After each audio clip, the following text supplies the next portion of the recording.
46வது நாள் காந்தி காந்தி வெளியே வருகிற பொழுது அந்த ஜெயிலருக்கு ஒரு அழகான செருப்பை தச்சிட்டு வந்து கொடுக்கிறார். அப்ப அந்த ஜெயிலர் கேட்கிறான், காந்தி அவர்களே, எனக்கு எதுக்கு நீங்கள் செருப்பை தைத்து தருகிறீர்கள்? அப்பதான் காந்தி சொல்றார், 45 நாளா எனக்கு இலவசமா சோறு போட்ட, யாரிடத்திலும் இலவசமாக சாப்பிட்டது கிடையாது, அதன் பிரதி உபகாரமாக இந்த செருப்பை தைத்து தருகிறேன் சொன்ன அந்த ஜெயிலர் அந்த செருப்பை காலில் போட்டு பார்த்துட்டு சொல்றான், இவ்வளவு அழகா தைச்சிருக்கீங்களே, காலின் அளவு உங்களுக்கு எப்படி தெரியும்னு கேட்கிறான். யாரா காந்தியை பார்த்து அந்த ஜெயிலர் கேட்கிறான்.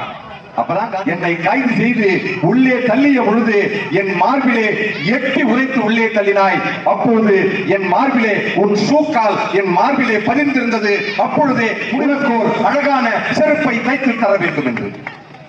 அப்பதான் அந்த ஜெயிலர் சொல்றான், காந்தி அவர்களே, இந்த ஷூவை என் காலிலே அடிய மாட்டேன், இந்த ஷூவை நான் என் காலிலே